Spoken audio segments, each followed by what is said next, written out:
Hi friends from YouTube, my name is Andrea and I want to help you learn Spanish. To learn Spanish, you need exposure, repetition, and practice. It is better to spend 10 minutes a day on it than to try to learn it with even 2 hours once a week. The more you're exposed to it, the more you repeat it, and the more you practice, the more fluent you're going to become. The more you're going to soak it up. So let's get started with basic pronunciation. I have a presentation I want to share with you.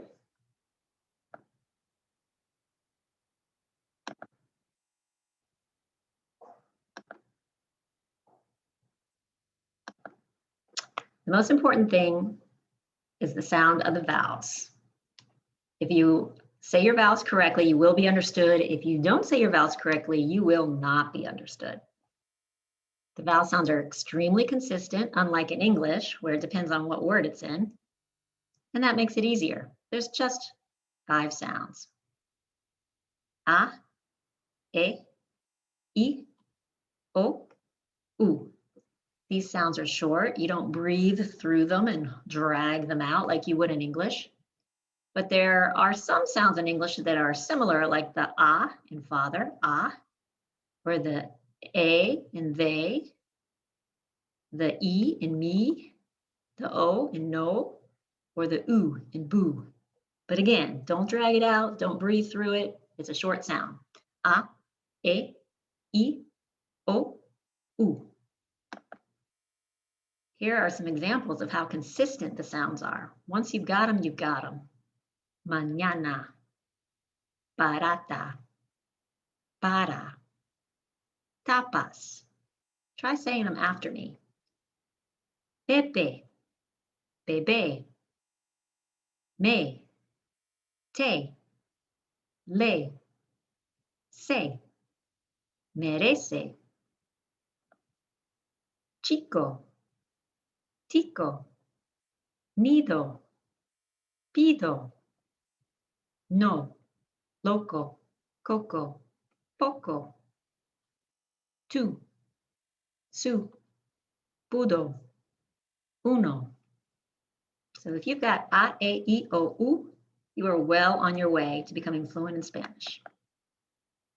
One thing that's confusing for Americans learning Spanish is that the B and the V often sound the same. There are some people in some places that distinguish between the two, but most people in most of the Spanish-speaking world have the B and the V sound like B. Burro, bueno, baboso, beber, vaca, varón, lavabo, nevera.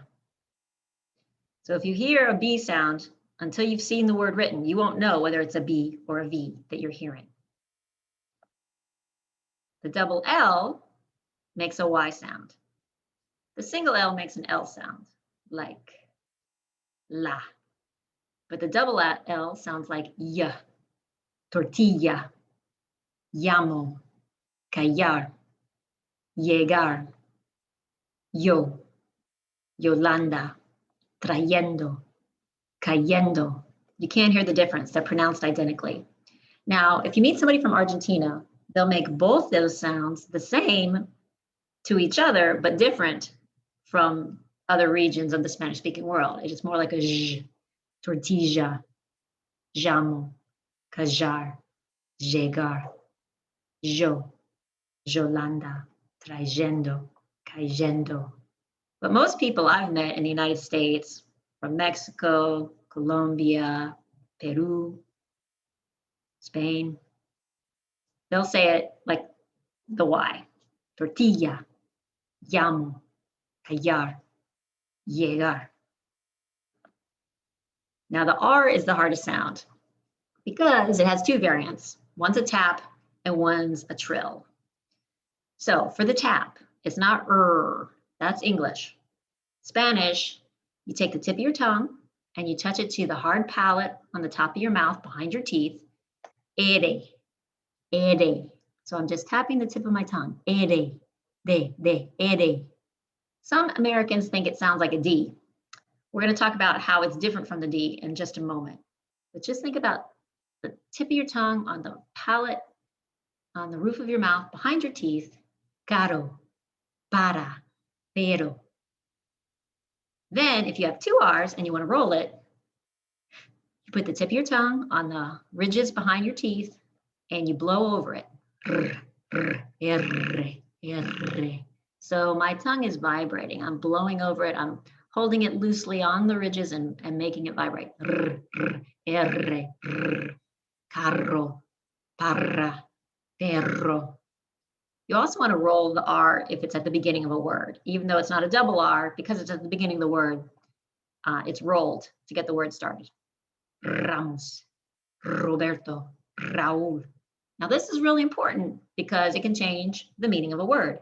Caro, with the tap, means expensive. Carro means car.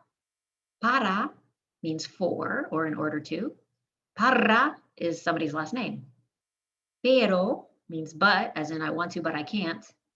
Perro means dog. So really important to master the difference. Caro, carro, para, parra, pero, perro.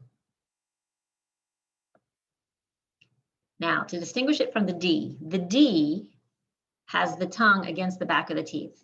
It's a longer sound. Todo, pudo, cada.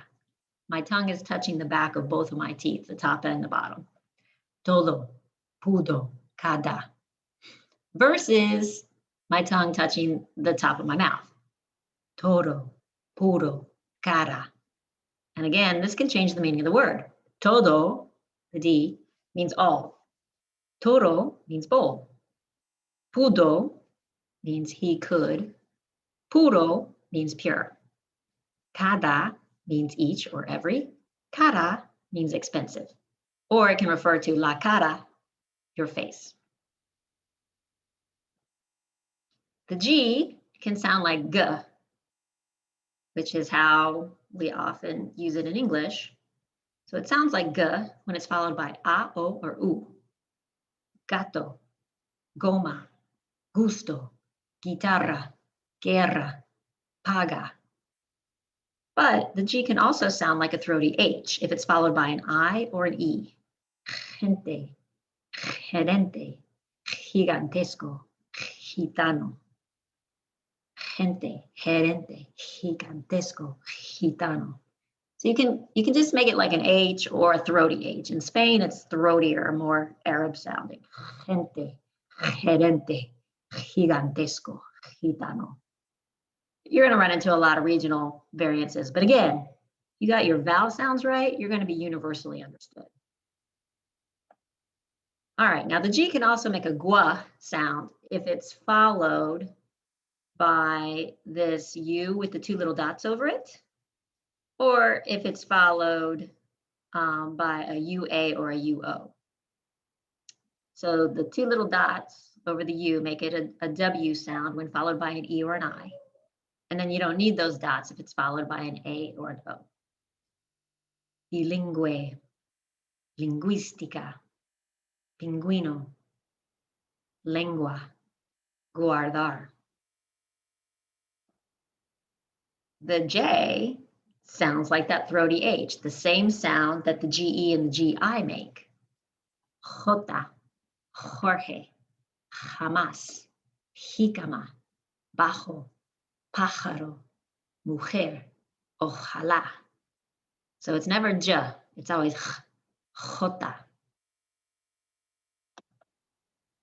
The C has two sounds. It can sound like K or S, depending on what follows. If it's followed by A, O, or U, it's a K. If it's followed by an I or an E, it's a S. So here's some examples. Cama, culebra, come, cuñado, siento, ciego, celos, cena. Now, if you're from Spain, you're going to say this differently. The CI and the CE in Spain is pronounced like a soft TH. So you're sticking your tongue between your teeth. Siento, ciego, celos, cena. That's how they pronounce the CI, the CE, and the Z. But in Latin America, it's an S. Cama, siento, culebra, ciego, come, celos, cuñado, cena. So here's the Z. First, we'll do it the Latin American way, like an S, and then we'll try it the Spanish way, like a soft TH. All right, Latin American way. Zeta, zorro, taza, zapato, 10. Sounds just like the S. Sana, mesa, secar, ciento, tienes. Valencia, Barcelona, cerveza, cinturón, Pacífico. But if you're from Spain, you'll hear the difference. Zeta, zorro, taza, zapato, 10. And the S in Spain is an S. Sana, mesa, secar, ciento, tienes. But the Z and the CI or the CE is a TH. Valencia, Barcelona, cerveza, cinturón, Pacífico. Just something to be aware of. Do whichever is more comfortable or more attractive to you. And again, exposure, repetition, and practice. Now the H is silent. Please don't pronounce it. It's not hala, it's hola, hotel, hospital, huérfano, hasta, hombre. Can't hear it at all. The N with a squiggly mark over it, that's a tilde, and it lets you know that it's like an NY sound, a nya. So it's not Nino, it's niño, año, enseña. Versus the N without the tilde, nunca, nieve, pan. QU sounds like k. You want to make the qua sound, it's CU. So I know in English, QU is qua, like queen. But in Spanish, it's k, que, quien, quiero. You want to make the qua sound, it's CU. Cuando, cual, cuero. So I hope this helps with your pronunciation. In my next video, I'm going to talk about where to put the emphasis in a word, depending on how many syllables there are, what the word ends with, and whether or not there's a written accent mark. Once you get the vowel sounds and where to put the emphasis, you are going to be understood by anyone you're speaking with, and you're going to understand more of what you're hearing. So thanks for joining me. Please subscribe, hit the like button. I would love for you to join me for more lessons free here on YouTube. And remember, it's better to learn Spanish in 10 minutes a day, every day, rather than 2 hours just once a week.